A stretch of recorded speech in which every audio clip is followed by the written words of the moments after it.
Good evening, सभी का स्वागत है। तो जैसा कि आप सभी जानते हैं कि संविधान संशोधन जो है ये बहुत ही महत्वपूर्ण सेशन होता है संविधान का, क्योंकि संविधान संशोधन की आवश्यकता जो होती है मूलभूत ये क्यों होती है और किस परिप्रेक्ष्य में होती है।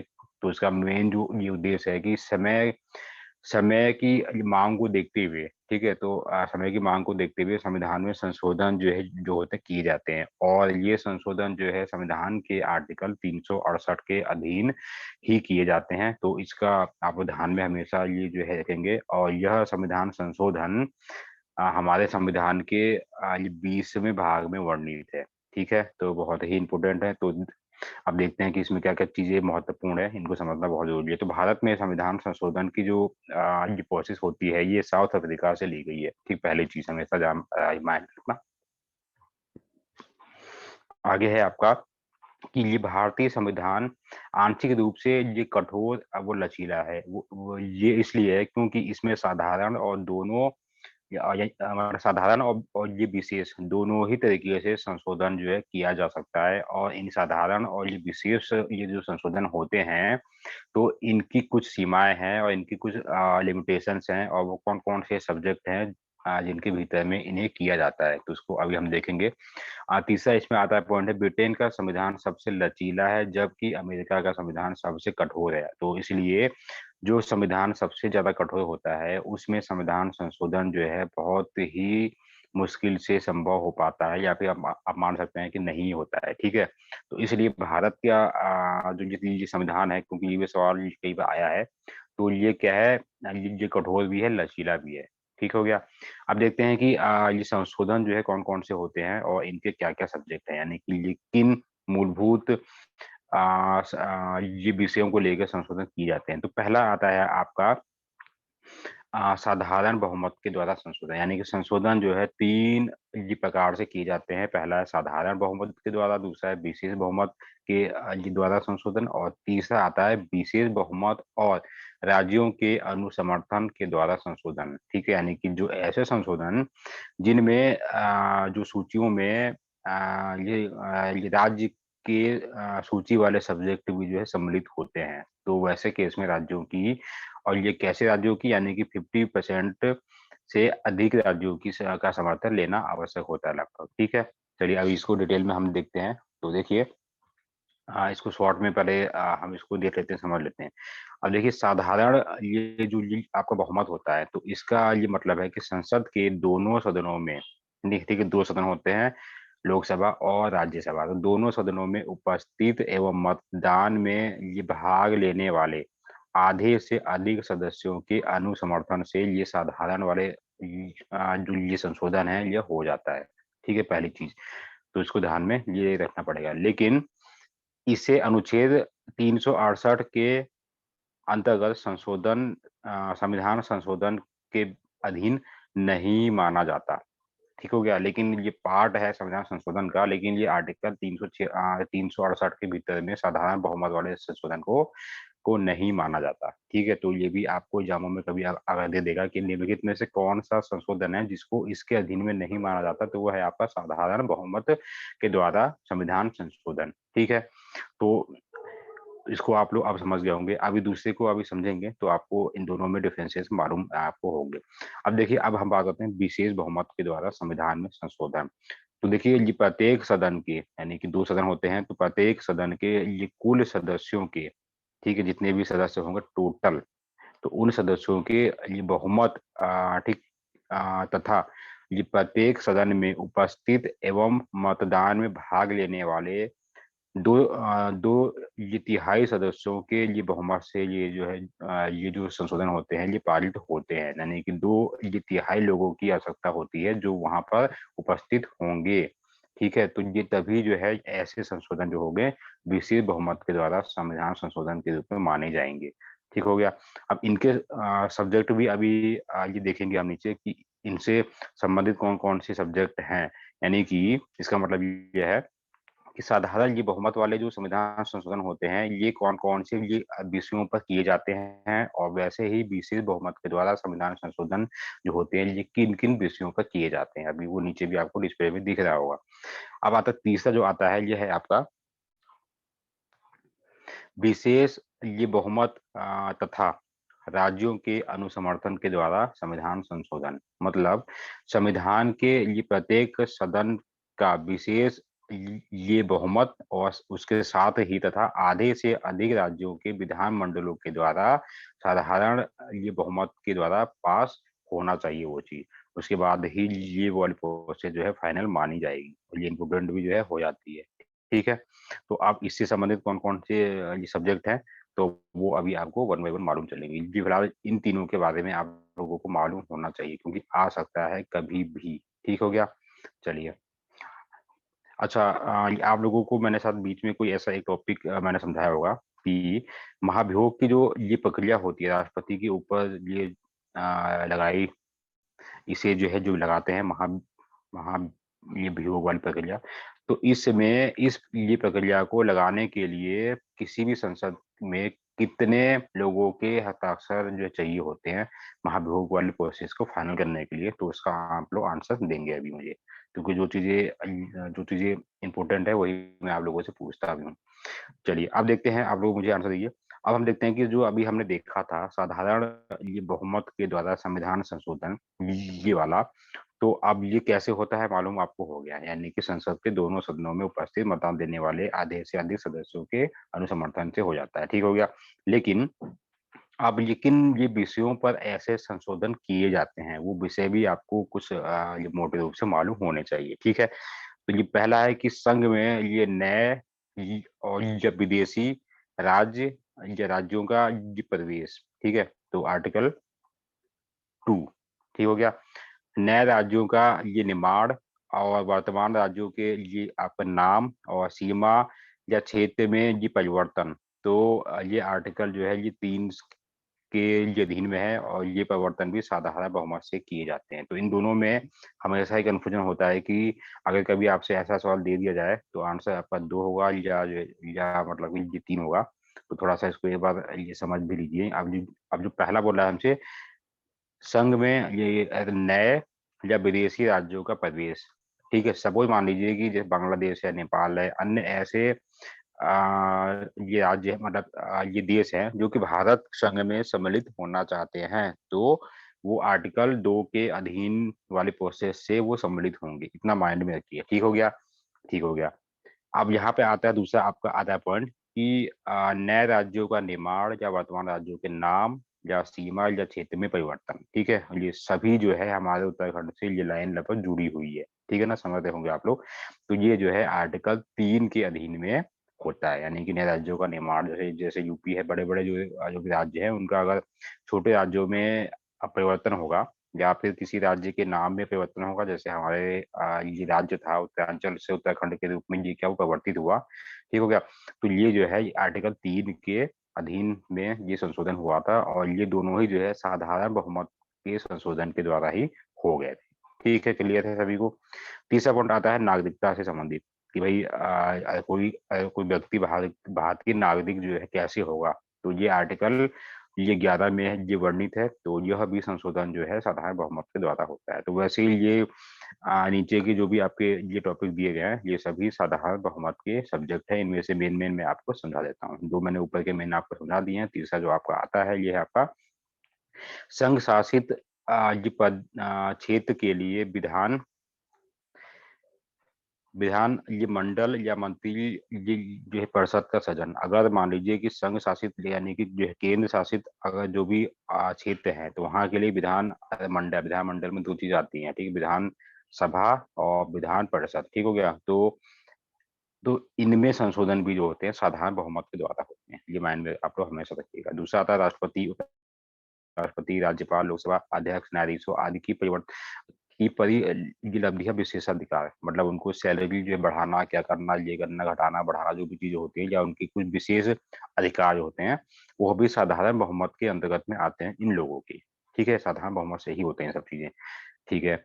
अब आता है इसके बाद में संसद में गणपूर्ति एवं संसदीय की प्रक्रिया के नियम क्या-क्या होंगे? तो यह भी संविधान संशोधन यानी साधारण बहुमत के द्वारा ही होंगे, ठीक है? संसद में गणपूर्ति हालाँकि आप सभी जानते हैं 1/10 है, ठीक हो गया। संसद का मतलब है दोनों ही सदनों की बात हो रही है। तो वहाँ की जो कोरम होती है, उस कोरम को काम करने के लिए वहां पर टोटल जितने भी वहाँ की वो स्ट्रेंथ है, तो उसकी 1/10 मतलब कि लोग जो है वहां पर मौजूद होने चाहिए। अगर वो अगर 1 बाई जो मतलब कि 1/10 से अगर नीचे हुए लोग, तो वो कोरम क्या होगा, पूरा नहीं होगा और कार्रवाई आगे नहीं बढ़ेगी। मतलब आपको मैं एग्जाम्पल आपको यहाँ पे दूं। मान लीजिए 552 जो है लोकसभा में सीटें हैं। अब मुझे बताइए कि इसकी कार्रवाई होने के लिए, इसके जो कोरम को मतलब होने के लिए कितने सदस्यों का मौजूद रहना जरूरी है। तो एक बार मुझे आंसर अब दीजिए आप लोग। तो अगला है आपका संसद सदस्यों के वेतन भत्ते। जैसे कि संसद के जो भी सदस्य होते हैं, सांसद हो गए और भी लोगों को मतलब की हो गए, तो उनके वेतन भत्ते ये भी जो है साधारण ये बहुमत के संशोधन के द्वारा ही होते हैं। ये सब चीजें साधारण वाले केस में ही आती हैं। ठीक हो गया। अगला है आपका कि संसद सदस्यों और इसकी समितियों के लिए विशेषाधिकार। आप सभी जानते हैं कि संसद के जो भी सदस्य होते हैं, सांसद, और उनके, और आप सभी ये भी जानते हैं कि बहुत सारी समितियां जो मतलब की होती है, लेखा समिति होती है, लोक लेखा, तो ऐसी जो है बहुत सारी जो होती है संसद की समितियां होती है। तो उनकी विशेषाधिकार जो होते हैं वो भी साधारण बहुमत साधारण संशोधन के द्वारा ही होते हैं। और संसद में अंग्रेजी भाषा का जो ये उपयोग होगा, यह भी इसी के द्वारा ही ये किया जाता है, इसी के द्वारा ही अनुमति दी जाती है। अब देखिए 5वीं 6वीं और 8वीं जो अनुसूचियां हैं, ठीक हो गया। हालांकि आप सभी जानते हैं कि हमारे मूलभूत संविधान में टोटल 8 ही अनुसूचियां थी। तो इनमें से भी 5वीं 6वीं और जो 8वीं अनुसूचियों में संशोधन जो होता है वो साधारण बहुमत के द्वारा किया जाता है। ठीक है, यानी कि साधारण बहुमत के द्वारा संविधान संशोधन होता है। अब नेक्स्ट है कि संसद एवं राज्य विधानमंडल के लिए निर्वाचन। अब आप सभी जानते हैं ये जो है, जो ये आपका ये टॉपिक है इलेक्शन वाला। तो इसके केस में भी नियम कानून ये सब चीजें जो होती हैं, और या मतलब आप समझ सकते हैं कि किसी सांसद की या विधायक की जो भी क्वालिफिकेशंस है, अन्य मतलब कि जो भी चीजें हैं, वो सभी जो होते हैं साधारण बहुमत के द्वारा ही संशोधन इनमें भी किया जाता है। ठीक हो गया। अगला है आपका निर्वाचन क्षेत्र का ये जो है ये पुनः निर्धारण है ना। ये अब ये कैसे होता है, तो ये निर्धारण की जो रीति होती है, जैसे कि आपको ये मोटे रूप से मैं आपको मैं समझा दूं। उत्तराखंड में 70 सीटें जो है विधानसभा की हैं, आप सभी लगभग जानते होंगे। लेकिन अब जैसे जैसे अगर अगर पॉपुलेशन जो होगी बढ़ती रहेगी, तो ये सीटें भी क्या होंगी, बढ़ेंगी। ठीक हो गया। तो इसका भी निर्धारण जो होगा वो साधारण बहुमत के द्वारा किया जाएगा। ठीक हो गया। तो इतनी चीजें आपको माइंड में रखनी पड़े। तो ये सभी टॉपिक जो है इनसे संबंधित है। अगला जो अभी हमने देखा था ये था विशेष ये बहुमत के द्वारा। अब ये कौन कौन से ऐसे टॉपिक हैं जनरली, मेरा अनुभव तो ये है कि आप जनरली विशेष बहुमत वाले संशोधनों को अच्छे से पढ़ लो। अगर आपको ये याद हो गया तो साधारण ये वाले को आप बड़ी आसानी से आइडेंटिफाई कर सकेंगे। ठीक हो गया। चलिए, अब बीसीएस वाला इसलिए भी आपका ये बहुत है क्योंकि इसके ही द्वारा बहुत सारे ये ऐसे ये बड़ा टॉपिक है, सब्जेक्ट हैं जो कि सिर्फ उनमें संशोधन विशेष बहुमत के द्वारा ही किया जाता है। ठीक है। वो है आपका मूल अधिकार। ठीक है। नीति निर्देशक ये तत्व। अब देखिए मूल अधिकार में जो एक संशोधन हुआ था, मूलभूत संविधान में टोटल 7 मूल अधिकार थे, फंडामेंटल राइट थे। उनमें से जो छठवा जो 7वां था, यानी कि प्रॉपर्टी का ये राइट, तो इसको जो हटा दिया गया। अब इसको हटाने में जो है किस बहुमत की आवश्यकता हुई, यानी कि वो जो कैसे हटाया गया, तो वो विशेष बहुमत के संविधान संशोधन के द्वारा हटाया गया। उसके लिए विशेष बहुमत की आवश्यकता हुई थी। ठीक है। ठीक हो गया। तो वो जो है यहाँ से हटा दिया गया था। ठीक है। अब दूसरा आपका आता है नीति निर्देशक एलिमेंट। ठीक है, तत्व। ठीक है। अब इसमें कौन सा है भाई, अब इसमें आप सभी जानते हैं कि नीति निर्देशक ये जो भी मतलब कि ये जो भी है, यानी कि ये जो है इनका मेन जो उद्देश्य है कल्याणकारी राज्य की स्थापना करना। तो इसमें भी संशोधन जो होता है विशेष बहुमत के द्वारा ही किया जाता है। ठीक हो गया। तो इन दोनों को हमेशा माइंड में रखिएगा। चलिए आगे और हम देखते हैं क्या क्या आपकी चीजें आने वाली हैं। चलिए, इसमें फिलहाल उसमें 2 ही हैं। ठीक है। अब हम तीसरे पॉइंट पे आते हैं, तो इसलिए अब वो आपको आसानी से याद भी हो जाएगा कि अगर मैं कभी भविष्य में कोई भी अगर आपसे पूछ ले कि निम्नलिखित में विशेष बहुमत के द्वारा संशोधन जो है विशेष बहुमत के द्वारा निम्नलिखित में से किस में संशोधन की आवश्यकता होती है, तो आप लोग इसको देख सकते हैं। ठीक है, चलिए आगे हम बढ़ते हैं। ये विशेष बहुमत और राज्यों के अनुसमर्थन के द्वारा संशोधन, ये कौन कौन से टॉपिक हैं जिनमें क्या होता है कि विशेष बहुमत के साथ साथ में भारत के राज्यों के आ, विधानमंडलों की भी आवश्यकता पड़ती है इसके सपोर्ट में, तभी ये जो फाइनल माना जाएगा संशोधन, नहीं तो नहीं माना जाएगा। मान लीजिए विशेष बहुमत के द्वारा यहाँ पर ये पारित हो गया, लेकिन राज्यों का अनुसमर्थन प्राप्त नहीं हुआ, तो वो फाइनल संशोधन नहीं माना जाएगा। ठीक है, तो इसी में कौन कौन से सब्जेक्ट हैं, तो यह है आपका राष्ट्रपति का निर्वाचन। ठीक है, तो आप सभी जानते हैं राष्ट्रपति का ये जो निर्वाचन कैसे होता है। ये टॉपिक इसलिए है क्योंकि इनमें क्या है कि राज्यों की भागीदारी होती है। ठीक है, अब देखिए राष्ट्रपति के ये जो निर्वाचन में राज्यों की भागीदारी होती है। ठीक है, आप सभी को ही ये मालूम होगा। तो पहला ये है राष्ट्रपति का ये जो है जो निर्वाचन, तो ये भी मतलब कि राज्यों का अनुसमर्थन इसमें भी चाहिए होता है। नेक्स्ट है राष्ट्रपति के निर्वाचन की रीति प्रक्रिया, इसमें भी चाहिए होता है। नेक्स्ट है संघ की ये कार्यपालिका शक्ति का ये क्या है ये विस्तार, तो इन शक्तियों में क्या होता है, शक्तियों का बंटवारा भी होता है राज्यों के लिए, तो उसमें भी राज्यों का समर्थन जो होता है प्राप्त होना चाहिए। तो वैसे राज्य की कार्यपालिका शक्ति का विस्तार, तो इसमें सेंट्रल ही आप देखिए जो केंद्र जो होता है वही सर्वोपरि जो है माना गया संविधान में। ठीक हो गया, वो तो अलग बात है कि शक्तियों का बंटवारा जो है राज्यों को भी दिया गया है, लेकिन मूल जो सेंटर है वो आपका सेंट्रल है, केंद्र सरकार है। ठीक हो गया, तो वो ये भी जो है तय करती है ना किस राज्य को क्या अधिकार दिए जाने हैं, तो वो भी इस वाले पॉइंट में भी आपका जो है कवर होता है। नेक्स्ट है आपका कि केंद्र शासित जो भी प्रदेशों के लिए उच्च न्यायालय संबंधी नियम कानून या स्थापना, तो यह भी विशेष बहुमत और राज्यों के अनुसमर्थन के द्वारा ही संभव होता है, और नहीं तो ये नहीं होगा। नेक्स्ट है आपका ये केंद्र राज्य विधायी संबंध। ठीक है, अब ये विधायी संबंध जो होते हैं दोनों के, ये जो है मतलब कि वैसे सेंटर में और ये जो जो भी राज्यों में, तो इनके संबंध के लिए बीच में इन दोनों की आवश्यकता जो है पड़ती है, यानी कि इसमें भी राज्य जो होता है वो सम्मिलित होता है, तो इसलिए इनकी आवश्यकता होती है। नेक्स्ट है संसद में राज्यों का प्रतिनिधित्व। ठीक हो गया, ठीक हो गया, ठीक है।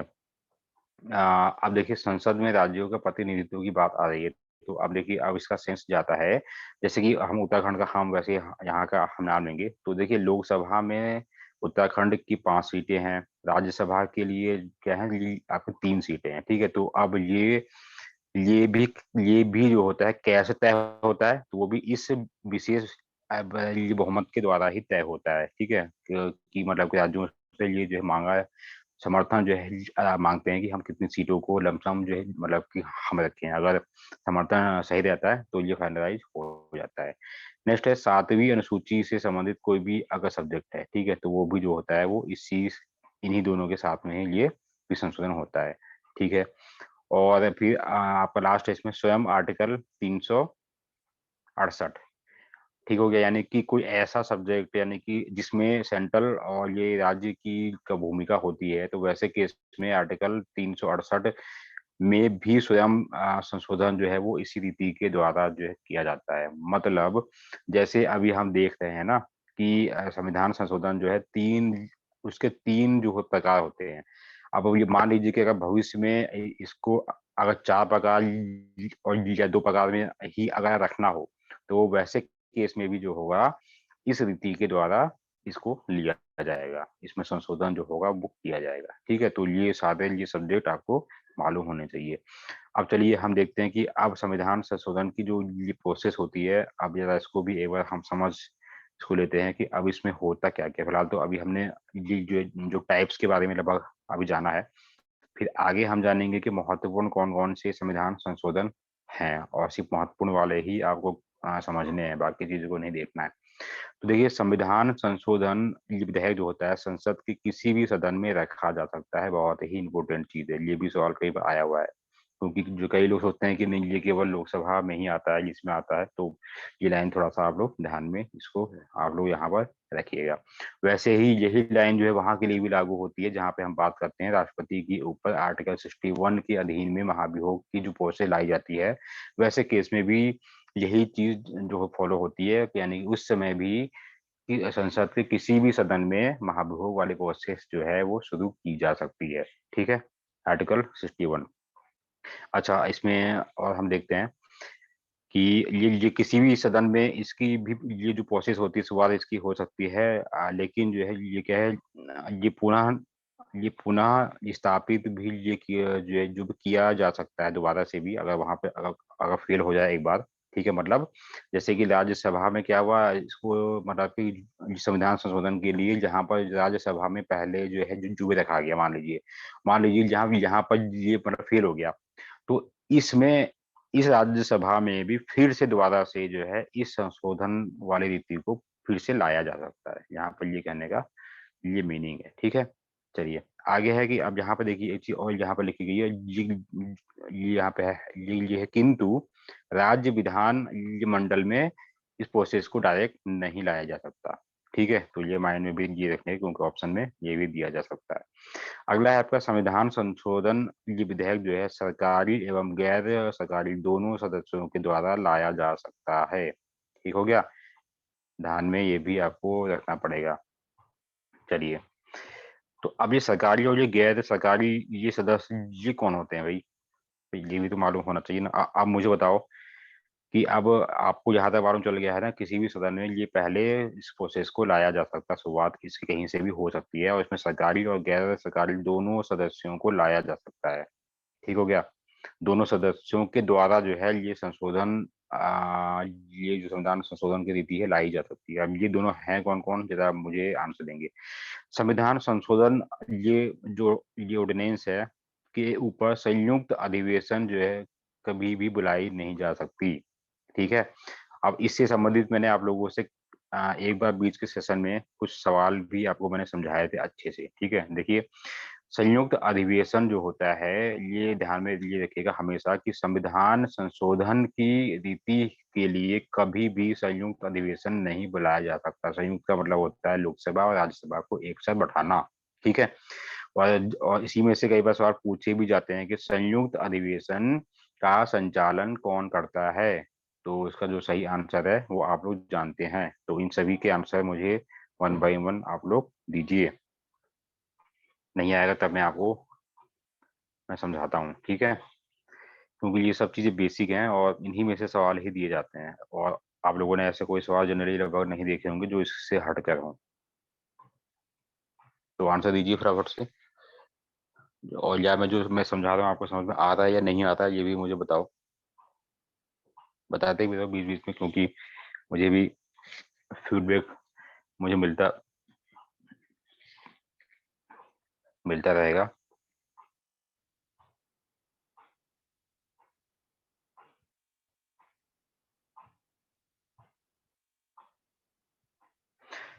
योगेश जी ने आंसर दिया लोकसभा का अध्यक्ष। ओके, ठीक है, तो लोकसभा का अध्यक्ष ही उसकी हेडिंग करता हुआ है, क्यों, इसका रीजन है क्या?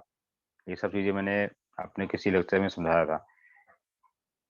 सही है, आपका आंसर सही है, लोकसभा का अध्यक्ष ही जो है संयुक्त बैठक यानी कि संयुक्त अधिवेशन यानी कि दोनों सदनों के संयुक्त अधिवेशन का संचालन करता है। ठीक है ना, लेकिन यही व्यक्ति क्यों करता है, ऐसा क्यों है इसके अंदर? तो इसका आंसर मुझे दीजिए जल्दी से, फिर मैं अभी इसके बाद में समझाऊंगा अगर नहीं आएगा तो। चलिए, अगला है आपका संविधान संशोधन, ये जो ऑर्डिनेंस है को राष्ट्रपति न तो रोक सकता है और न ही क्या है ये विचार के लिए भेज मतलब की सकता है। यानी कि एक बार अगर संशोधन हो गया तो राष्ट्रपति को साइन करने ही करने हैं। उस ऑर्डिनेंस को कानून के रूप में लाने के लिए राष्ट्रपति की के हस्ताक्षर जो है चाहिए रहते हैं। तो ये भी ध्यान में ये रखेगा, वो कभी भी इस वाले मैटर पे कुछ नहीं कर सकता। ठीक हो गया, बस वो साइन कर देगा, जाओ, हो गया आपका काम। चलो, तो अब जल्दी से मुझे आंसर दो, आंसर अभी तक आया नहीं आपके। लोकसभा का अध्यक्ष ही दोनों सदनों की बैठक का संचालन यही क्यों करता है? कोई बेसिक पॉइंट भी मालूम होने चाहिए। ठीक है, अब चलिए मैं जिस वक्त आगे मैं बढ़ता हूँ आप लोग उसको समझ के आंसर दीजिए। देखिए, आर्टिकल 368 के अंतर्गत में संविधान में दो प्रकार से संशोधन जो होता है किया ये जाता है। हालांकि इसको तीन रूपों में क्या है बांटा गया है, लेकिन लेकिन जो पहला वाला था साधारण वाला वो 368 के अंतर्गत में नहीं आता है। ठीक हो गया? ठीक हो गया? ठीक है, तो जो जो इम्पोर्टेंट है वो दो ही आते हैं। जो फर्स्ट है आपका विशेष बहुमत के द्वारा, और विशेष बहुमत और राज्यों के अनुसमर्थन के द्वारा। ठीक है, चलिए ये तो मैंने ऊपर आपको समझा भी दिया था। अगला देखिए, अब आती है कि संविधान संशोधन की आलोचना। अभी हमने ऊपर कुछ रीतियों के बारे में ये जान लिया था।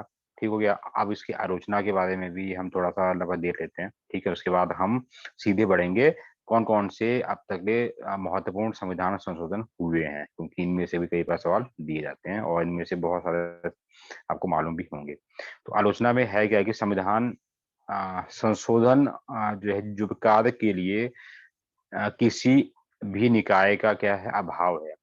हालांकि ये भी आलोचना है कि संविधान संशोधन होने के लिए या इस कार्य के लिए एक विशिष्ट अनुष्ठान का की स्थापना भी होनी चाहिए, लेकिन ऐसा ये नहीं है। तो ये भी एक सब्जेक्ट जो है आलोचना से स्टील के संबंधित है। दूसरा है आपका संशोधन की शक्ति संसद को, ठीक है, संसद को ही दी गई है, और जिसमें राज्यों की भूमिका जो है लगभग ये न्यून है। तो ये भी एक पॉइंट यहाँ पर जो भी रखा गया है। अब ये इसलिए है क्योंकि भाई सेंट्रल को ही सर्वोपरि क्या है जो भी उसे माना जाता है, तो ये भी हो सकता है, लेकिन ये भी एक आलोचना का सब्जेक्ट है। संशोधन ऑर्डिनेंस का समर्थन या विरोध के संबंध में राज्य विधान मंडल के लिए समय सीमा का कोई भी निर्धारण जो है वो नहीं किया गया है। ठीक हो गया? यानी कि जो ऐसे सब्जेक्ट हैं जिसमें राज्य की भी भूमिका होती है, तो उसके लिए कोई ऐसी समय सीमा मतलब कि नहीं दी गई है कि वो उसको इस समय सीमा के भीतर में इस काम को देखे या मना करे या उसको जो भी करे। यानी कि उसको छोड़ के रख दिया गया है कि भाई तुम जब समय हो तब जो है जो भी कर लेना। ठीक है? तो इसकी वजह से प्रोसेस जो है वो बहुत लेट होती है। ठीक है? अगला है कि न्यायालय के हस्तक्षेप की व्यवस्था। ठीक हो गया? तो इस ये व्यवस्था के संबंध में भी मतलब क्या है कि कई बार संशोधन हुए भी हैं, तो ये जो है सुप्रीम कोर्ट में भी ये जा चुका है कि भाई ऐसे संशोधन मतलब कि होने चाहिए या फिर नहीं होने चाहिए। तो ये भी एक इसकी भूमिका को जो है आलोचना के घेरे में लेकर आ जाते हैं कि भाई जब संशोधन की संविधान संशोधन की इतनी बड़ी रीति प्रक्रिया को अगर लिया गया है, तो उसमें अगर कोई चीज अगर गलत होती है तो उसके लिए सुप्रीम कोर्ट या फिर न्यायालय को क्या शक्ति दी गई है, ठीक है, उसकी क्या व्यवस्थाएं हैं, वो मतलब कि सही से डिफाइन नहीं है। तो ये सब चीजें ऐसी हैं जो कि ये आलोचना के सब्जेक्ट होते हैं। ठीक है? अच्छा, आपका जो आंसर मैंने पूछा था सवाल एक कि लोकसभा का स्पीकर ही क्यों हेडिंग करता है दोनों की, तो आंसर है इनका, रंजना जी ने दिया है कि संसद के सदस्य से चुना जाता है तो इसलिए। ठीक हो गया? हाँ, तो आपका आंसर बिल्कुल ठीक है, क्योंकि देखिए राज्यसभा का जो वो होता है सभापति होता है, वो होता है उपराष्ट्रपति, और जो कि उस सदन का व्यक्ति नहीं होता है, तो इसलिए हेडिंग वो कर नहीं सकता। और जो स्पीकर होता है वो लोकसभा से ही चुनकर आता है, तो इसलिए वो दोनों ही बैठकों को का संचालन करता है। ठीक है ना? क्लियर है सभी को?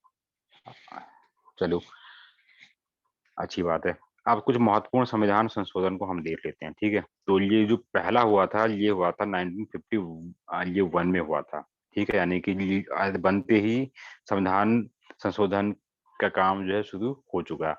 तो अब इस समय ये कौन कौन से संविधान इसमें हुआ था, तो इसमें एक ही सबसे महत्वपूर्ण जो आता है वो हमेशा पूछा जाता है। देखिए, आपको मालूम है ना कि 8वीं अनुसूची ही तक मूल संविधान में ये वर्णित है। तो अब 9वीं, 10वीं, 11वीं और ये 12वीं अनुसूची ये कब कब जोड़ी गई, तो उसमें से 9वीं अनुसूची जो है वो यहाँ पर जोड़ दिया गया 1951 में, जो है पहले ही संविधान संशोधन में नवी नवी अनुसूची को जोड़ दिया गया।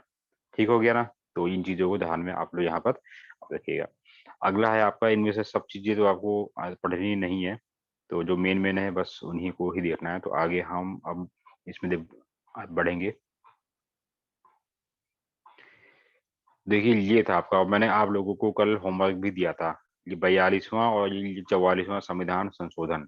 तो आप जल्दी से मुझे बता दो कि आप में से किस किसने इन दोनों को देखा है अच्छे से। तो देखिए, 42वां संविधान संशोधन जो होता है, ये पहले के जो पहला संविधान संशोधन था उसके बाद में जो महत्वपूर्ण आता है वो आता है आपका 42वां संविधान संशोधन 1976 से, और सबसे महत्वपूर्ण संशोधन है, और इसे ही जो है लघु संविधान के रूप में भी जाना जाता है। ठीक हो गया। और इसमें और क्या क्या ये इसमें चीजें महत्वपूर्ण है कि इसी के माध्यम से स्वर्ण सिंह समिति की सिफारिश को जो है प्रभावी जो है क्या है बनाया गया था, जिसकी वजह से फंडामेंटल ड्यूटीज को जोड़ा गया संविधान में। ठीक है ना, क्लियर है सभी को। चलिए आगे और देखते हैं 42वीं में और क्या क्या इसमें संशोधन हुए थे महत्वपूर्ण वाले। हम उन चीजों को एक बार हम देख लेते हैं, क्योंकि ये सब चीजें आती हैं। देखिए सबसे महत्वपूर्ण आपका आता है कि इसमें जो है प्रस्तावना में ये जो है जो 3 शब्दों को जोड़ा गया था। अब वो शब्द वो 3 कौन कौन से थे, कई बार आया है सवालों में। ठीक है, तो वो 3 शब्द हैं समाजवादी, धर्म निरपेक्ष और अखंडता।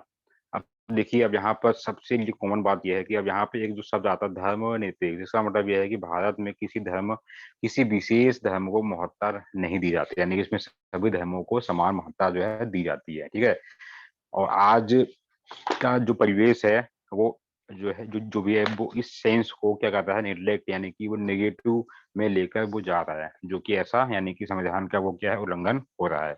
ठीक है, तो ये 3 शब्दों को आपको विशेष रूप से ध्यान में रखना पड़ेगा, जिनको 42वें संविधान संशोधन के द्वारा जोड़ा गया।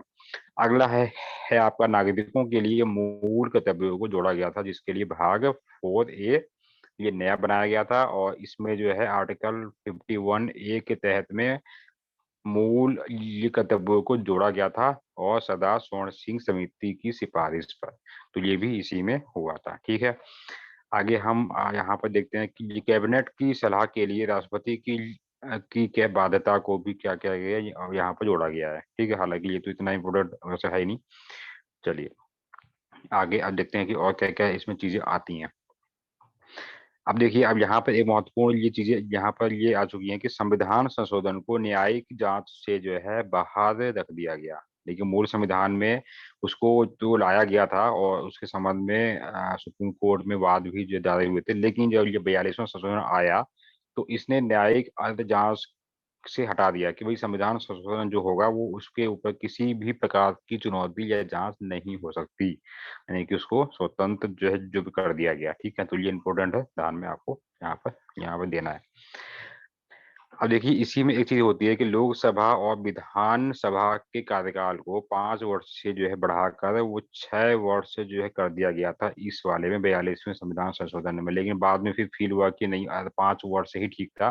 तो फिर ये नीचे 44वें संविधान संशोधन को अगर आप लोगों ने यहाँ देखा होगा, तो फिर से जो है 6 वर्ष को जो है जो कम करके घटाकर 5 वर्ष ही कर दिया गया था। ठीक है, लगता है आप लोगों ने दोनों को देखा नहीं है, ये अच्छे से एक बार देख लेना आप लोग। चलिए और देख लेते हैं और इसमें क्या क्या चीजें इंपॉर्टेंट है। अब जो अगला आपका आता है